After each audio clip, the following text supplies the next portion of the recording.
नमस्कार, well news 24 में आपका स्वागत है और मैं हूं मिनहाज राही। नजर डालते हैं आज के प्रमुख खबरों पर। मधुपुर कोरोना राहत ग्रुप ने की समीक्षा बैठक। लॉकडाउन को लेकर मधुपुर पुलिस प्रशासन सख्त। क्वारंटाइन सेंटर का पानी जोरिया में मिलने से मचुआटांड़ में दहशत। देवघर के मां भवानी एसएचजी ने कुष्ठ आश्रम में कराया भोजन। और अब खबरें विस्तार से। मधुपुर के अग्रसेन भवन में अल्पसंख्यक कल्याण व निबंधन मंत्री हाजी हुसैन अंसारी की अध्यक्षता में कोरोना राहत ग्रुप की समीक्षा बैठक हुई, जिसमें मुख्य रूप से अनुमंडल पदाधिकारी योगेंद्र प्रसाद, थाना प्रभारी सत्येंद्र प्रसाद, मीडियाकर्मी एवं राहत ग्रुप के सदस्यों की भागीदारी रही। मधुपुर के कई स्थानों पर लॉकडाउन के नियमों का पालन नहीं करने की वजह से पुलिस हरकत में आई और नियमों के उल्लंघन करने वालों पर पुलिस ने सख्ती बरती। वहीं मधुपुर अनुमंडल प्रशासन द्वारा रेलवे फुटबॉल ग्राउंड को अस्थायी सब्जी मंडी के रूप में आवंटित किया गया है, जहां लॉकडाउन के नियमों की धज्जियां उड़ रही हैं।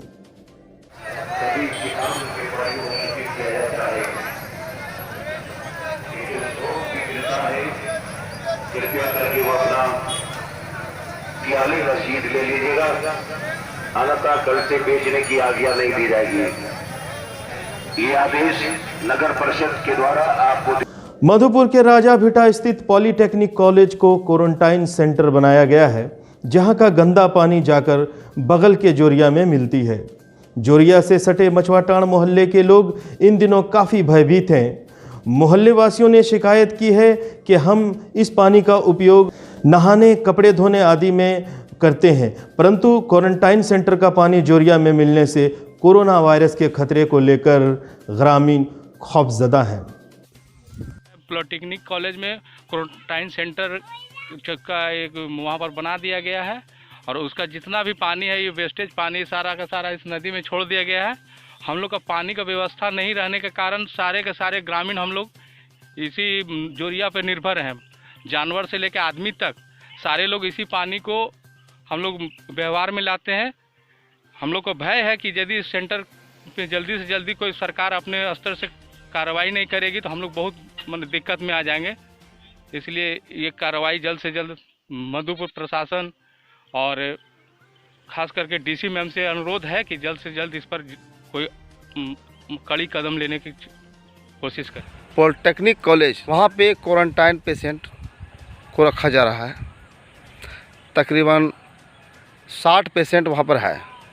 वहाँ का जो नाला का जो पानी है वो आपको मेन नदी, जो हम लोग नदी में जिसमें नहाना धोना फिजना काचना सब होता है, मोहल्ले की औरतें जो करती है, वहाँ पे वो पानी का नाला निकाल दिया गया है, जिससे मवेशी से लेकर पूरे गांव के आदमी परेशान है। ग्रामीण के तकरीबन 4000 लोग हैं। पानी का हम लोग का दिक्कत है कि घर में हम लोग का सुविधा है नहीं, नहाना फिजना बर्तन तन धोना सब नदी में करते हैं हम लोग। और पानी अगर जो बोल रहा है, मना कर रहा है कि पानी नदी में गंदगी आ रहा है, तो हम लोग कहाँ जाएंगे, कैसे नहाएंगे, कैसे खींचेंगे हम लोग और क्या करेंगे। महापौर श्रीमती नीतू देवी की उपस्थिति में सोशल डिस्टेंसिंग का पालन करते हुए कुष्ठ आश्रम के निवासियों को भोजन कराया गया। नगर निगम की तरफ से आज तीसरा बार है जो कि हम लोग को सभी बाल बच्चे सभी को माने बैठ के खिलाए हैं। आज नीतू देवी जी आए हैं तो और हमको बहुत अच्छा लगा। और जितना भी नगर निगम के स्टाफ हैं और यहाँ बहुत आदमी आए हैं, तो आने से हम लोग को भी मनोबल कुछ अच्छा लगा। रेड क्रॉस सोसाइटी मधुपुर द्वारा जरूरतमंदों के बीच भोजन वितरण किया गया।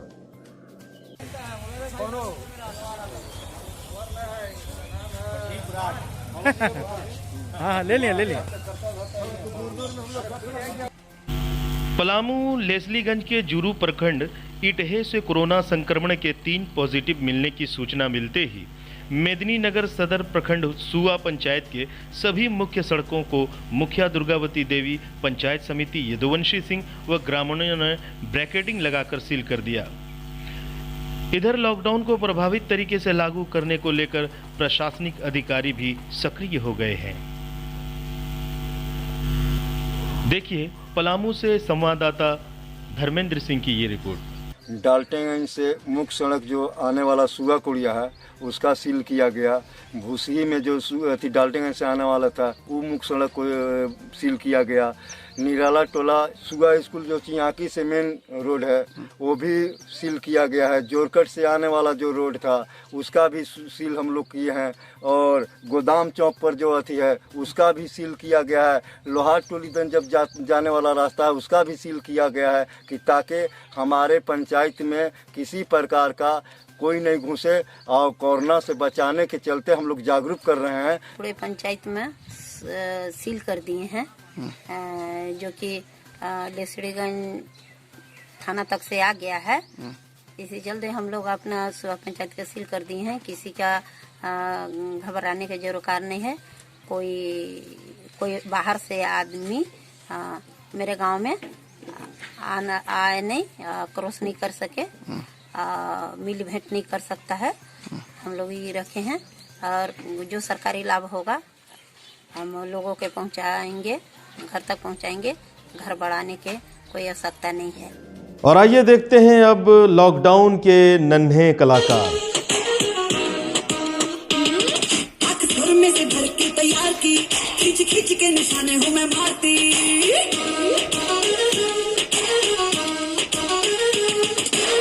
में से भर के तैयार की, खींच खींच के निशाने हूँ मैं मारती। खुद ज्यादा तो उम्मीद मत रख सोने, ज्यादा तो उम्मीद मत रख सोने। तेरा लेवल नहीं मेरे यार वर्गा, कंडिया नु सूली उत्ते टंगी रख दे। मेरा दिखी तलवार वर्गा, कंडिया नु सूली उत्ते टंगी रख दे। मेरा नखरा दिखी तलवार वर्गा।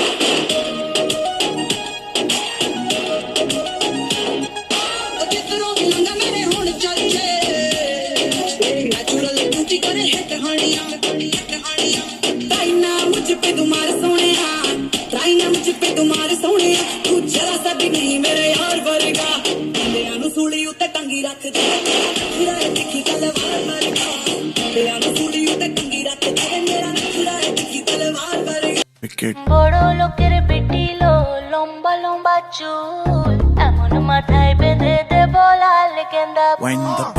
বড় লোকের বেটিলো লম্বা লম্বা চুল, এমন মাথায় कह दूं तुम्हें या चुप रहूं, दिल में मेरे आज क्या है, जो बोलो तो जानू। जिंदगी की यही रीत है, हार के बाद ही जीत है। जिंदगी की यही रीत है, हार के बाद ही जीत है। थोड़े आंसू है, थोड़ी हंसी, आज गम है तो कल है खुशी। जिंदगी की यही रीत है, हार के बाद ही जीत है। और अब वक्त हो चला है हमारा अगला कार्यक्रम वेल न्यूज़ 24 की खास पेशकश, एक मुलाकात। नमस्कार, मैं हूं संजय सिंह और मैं फिर एक बार हाजिर हूं अपने खास पेशकश एक मुलाकात को लेकर। मेरे साथ हैं अखिल भारतीय मारवाड़ी महिला समिति की पूर्व अध्यक्षा सगुन अग्रवाल जी। सगुन अग्रवाल जी, आपका स्वागत है हमारे चैनल वेल न्यूज़ 24.in पर। और कुछ हम लोग लगातार ये कार्यक्रम एक मुलाकात चला रहे हैं जिसमें हम प्रबुद्ध लोगों से, समाज के किसी न किसी से हम लोग मिलवाते हैं। तो सबसे पहले तो मैडम आपसे मैं जानना चाहूँगा कि आप अखिल भारतीय मारवाड़ी महिला समिति की अध्यक्ष कब बनी? मैं 2018 में अखिल भारतीय मारवाड़ी महिला समिति के अध्यक्ष बनी और 2020 तक हमारे यहाँ 2 साल का टर्म रहता है। इस साल हमारी अध्यक्ष बनी है मीता गुटगुटिया। तो मैम, सबसे पहले मैं जानना चाहूँगा कि आपकी ये जो महिला समिति है, अभी ये जो महामारी आई है कोरोना की महामारी, इसमें आप लोग किस तरह कार्य कर रहे हैं या आपकी समिति क्या कार्य कर रही है, आपसे मैं जानना चाहूँगा। देखिए, ऐसा है कि अभी ये जो महामारी चल रही है इसमें हम लोग एकत्रित तो हो नहीं सकते हैं, तो हम लोगों ने सोचा कि क्यों न हम लोग अपने अपने स्तर पर और अपने अपने घर से जो कुछ कर सकते हैं वो करें। तो इसके लिए हम लोगों ने निर्णय लिया कि हमारे आसपास में जो भी हमारे नॉलेज में हो कि जिनके पास राशन कार्ड नहीं है या फिर जिनके पास में राशन की दिक्कत है, उसे हम लोग मदद करेंगे। और हम लोगों ने कई लोगों को अपने अपने स्तर पर, किसी ने 4 लोगों को, किसी के 5 लोगों को राशन दिया है, जिनका मूल्य लगभग 500 से 600 रुपये के एवरेज में आया है। और उसके बाद हम लोगों ने एक कोरोना हेल्प फंड भी तैयार किया है, जिसमें हमने फ़ंड जमा कर रहे हैं। और उस फंड को हम लोगों ने सोचा है कि हम लोग गौशाला के लिए देंगे, क्योंकि हम देख रहे हैं कि देखिए सरकार भी बहुत सा मदद कर रही है लोगों को, जिनके पास राशन है उन्हें भी मदद कर रही है, जिनके पास राशन कार्ड नहीं है उसे भी मदद कर रही है। और एक अग्रसेन भवन में भी एक फ़ंड बना है जिसमें भी सभी मदद कर रहे हैं, सभी अपने अपने स्तर पर कर रहे हैं। तो हम लोगों ने सोचा क्यों ना इस समय हम लोग गौशाला को मदद करें, उसके लिए हमने एक फ़ंड बनाया है और हम लोग गौशाला को मदद कर रहे हैं। मैडम, आप एक बात बताएंगे कि आपकी जो समिति है अखिल भारतीय मारवाड़ी महिला समिति, तो क्या मैम इसकी सदस्य सिर्फ मारवाड़ी लोग ही बन सकती हैं? हाँ, ये सिर्फ मारवाड़ियों के लिए है, उनके उत्थान के लिए है। लेकिन ऐसा नहीं है कि हम लोग जो कुछ करेंगे सिर्फ मारवाड़ियों के लिए करेंगे, ये ज़रूरी नहीं है। सेवा हम लोग सभी के लिए करेंगे, लेकिन मेंबर इसकी प्राथमिकता हम लोग की है कि हम लोग मारवाड़ियों को मेंबर होते हैं। मैम, आपने कहा कि 2018 में आप बनी अध्यक्षा, तो मैम एक आप सामान्य गृहिणी के रूप में, हाउसवाइफ के रूप में, और जब आप ये सामाजिक कार्यकर्ता के रूप में आई तो आपको अपने मतलब व्यवहारिक में क्या परिवर्तन लाना पड़ा? व्यवहारिक परिवर्तन आपसे जानना चाहूँगा मैं। देखिए, बहुत से काम होते हैं संस्था के थ्रू हमें करना होता है, तो वहाँ पर क्या होता है कि हम लोग को अपनी पर्सनल प्राथमिकता को किनारे रख कर समाज की प्राथमिकता को देना पड़ता है। जो हमारे आगे से गाइडलाइन आते हैं उन्हें, उन कामों को करने के लिए बहुत बार हमें अपने जो पर्सनल ये काम है उनको साइड करना पड़ता है, तो बहुत से एडजस्टमेंट करने पड़ते हैं। लेकिन अच्छा लगता है कि हम लोग इस प्लेटफॉर्म से जुड़कर समाज के लिए कुछ कर पा रहे हैं। तो इस तरह से हम लोग लोगों को पहचान पाते हैं और हमारी भी पहचान लोगों के बीच में बनती है, तो एक समाज का कुछ काम करने का मौका मिलता है, तो बहुत अच्छा लगता है। मैम, एक बात बताएंगी, जैसे भारत की महिलाएं, जैसे लॉकडाउन अधिकतर लग रहा है कि पुरुषों पर लागू हुआ है, क्योंकि यहाँ की महिला जो सामाजिक कार्यों से नहीं जुड़ी या फिर राजनीति से जो नहीं जुड़ी हुई हैं, लगभग मेरे अंदाज से 90% ऐसी महिलाएँ होंगी जो कि हमेशा लॉकडाउन में ही रहती हैं। तो आपको क्या लगता है कि ये प्रभावित ज़्यादा पुरुष इस पर हो रहे हैं या महिलाओं लोग पर भी इसका प्रभाव पड़ा है? देखिए, मैं ये कहूँगी कि इसमें 90% प्रभाव पुरुषों पर पड़ा है और 10% महिलाओं पे भी पड़ा है। क्योंकि देखिए, आजकल सभी महिलाएं थोड़ा बाहर भी घूम रही हैं, कुछ किटी पार्टी से जो भी है एंजॉयमेंट का, मनोरंजन का भी जाती आती हैं, बाहर जाती हैं, लेकिन अभी सब उनका बंद हो गया है।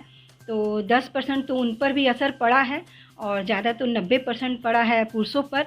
लेकिन उसके बाद भी महिलाएं खुश हैं कि कम से कम इस समय वे अपने परिवार के साथ हैं, बच्चों के साथ हैं, पति उनको समय दे रहे हैं और वे भी अपनी मतलब पूरी इच्छा से उनके लिए कुछ बना रही हैं, उनके लिए मतलब समय व्यतीत कर रही हैं। हाँ, तो ये भी एक है कि जो सक्षम है वो इस तरह से अपना एक समय व्यतीत कर रहे हैं कि बहुत समय के बाद इस तरह का समय आया है उनके जीवन में कि सब एक साथ बैठ के कुछ कर पा रहे हैं। नहीं तो बच्चे अपने पढ़ाई में बिज़ी होते हैं, पुरुष अपने काम में बिज़ी होते हैं, महिलाएं अपने किचन में बिज़ी होती हैं। लेकिन अभी का समय है कि कुछ लोग आपस में बैठ कर समय व्यतीत कर रहे हैं। आपकी महिला समिति मैडम महिला सशक्तिकरण के लिए आपकी समिति है, अच्छा कार्य कर रही, तो महिला सशक्तिकरण के लिए क्या आप लोग अभी कुछ ऐसा प्लान कर रही है या चल रहा है कुछ ऐसा प्लान? महिला सशक्तिकरण के लिए थ्रू हमारा एक सिलाई सेंटर चल रहा है, तो ये भेड़वा में है, दुर्गा मंदिर के पास में, गुनगुन पार्लर में। तो हम लोग वहाँ रूम एक लिए हैं, वहाँ हमारा सिलाई सेंटर चलता है, जहाँ पर काफ़ी महिलाएं प्रशिक्षित हो रही हैं और जो महिलाएं प्रशिक्षित होती हैं उन्हें हम काम दिलाने की भी कोशिश करते हैं और हमारा कोशिश रहेगा कि हम ज़्यादा से ज़्यादा महिलाओं को प्रशिक्षित करें ताकि वे स्वावलंबित बने। मैम, एक अंतिम सवाल, इस महामारी के लिए, ये जो अभी महामारी चल रही है, लोग बहुत ज़्यादा बचने का प्रयास कर रहे हैं, तो मधुपुर के लोगों के लिए या मधुपुर की महिलाओं के लिए विशेषकर आप एक संदेश क्या देना चाहेंगी? देखिए, महामारी महिलाओं और पुरुष देखकर नहीं आती है और न ही जाति को देखकर आती है, न ही ये अमीर गरीब को देखकर आती है। इसलिए ये संदेश मेरा सभी के लिए है और मैं यही कहूँगी कि किसी को भी थोड़ा भी संदेह हो कि मुझे इस तरह का सिम्टम नज़र आ रहा है, मुझे सर्दी है या बुखार है, सर्दी बुखार तो एक नॉर्मल है, लेकिन उसके बाद अगर आगे बढ़ जाता है कि बुखार बहुत तेज़ है, सांस लेने में दिक्कत आती है, तो कोई भी लापरवाही ना करें, डॉक्टर को ज़रूर दिखाएं, क्योंकि ये आपको छोड़ेगा नहीं और आपके साथ साथ आपके परिवार को भी ले डूबेगा। इसमें लापरवाही बिल्कुल नहीं करनी चाहिए। आज ज़्यादातर न्यूज़ में देखते हैं कि लोग छुपा लेते हैं, बताते नहीं हैं, डरते हैं कि क्वारंटाइन सेंटर जाना पड़ेगा, हॉस्पिटल जाना पड़ेगा, लेकिन वो लोग ये नहीं समझते हैं कि वो उन्हीं की भलाई के लिए है। अगर वो सुरक्षित नहीं रहेंगे तो उनका परिवार भी सुरक्षित नहीं है, और उनका परिवार सुरक्षित नहीं है तो समाज, और समाज के बाद देश की बारी आती है। तो सबसे पहले तो उनका सुरक्षित होना ज़रूरी है और उनके परिवार का सुरक्षित होना जरूरी। इसलिए बिल्कुल भी इसे न छुपाएं, अफवाहों पे न जाएं और ज़रूर डॉक्टर को दिखाएं। बहुत बहुत धन्यवाद मैडम। तो हमारे साथ थी सगुन अग्रवाल, अखिल भारतीय मारवाड़ी महिला समिति की पूर्व अध्यक्षा। बहुत ही इनके अच्छे विचार सुनकर बहुत अच्छा लगा कि इन्होंने इतना अच्छा संदेश दिया। मैं संजय सिंह कन्हैया श्रीवास्तव के साथ wellnews24.in के लिए धन्यवाद। और आज के लिए बस इतना ही। अब हमें दीजिए इजाज़त। कल फिर मिलेंगे कुछ नई खबरों के साथ। तब तक के लिए नमस्कार।